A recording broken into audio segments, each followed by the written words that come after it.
मुंबई पुणे एक्सप्रेसवेवर पुन्हा एकदा भीषण अपघात झालाय। भाताण बोगद्याजवळ ट्रॅव्हल बसने एका पाठोपाठ 4 वाहनांना धडक दिल्यानं तब्बल 10 जण जखमी झालेत। सुदैवानं या अपघातामध्ये कोणतीही जीवितहानी झालेली नाही।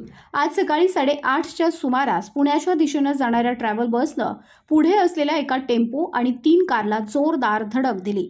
धडक इतकी भीषण होती की 4ही वाहनांचं मोठं नुकसान झालं।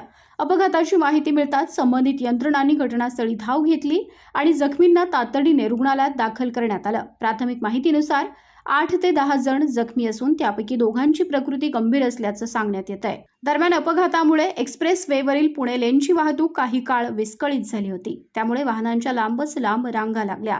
अपघातग्रस्त वाहनं बाजूला करून वाहतूक सुरळीत करण्याचं काम संबंधित यंत्रणांकडून करण्यात आलं।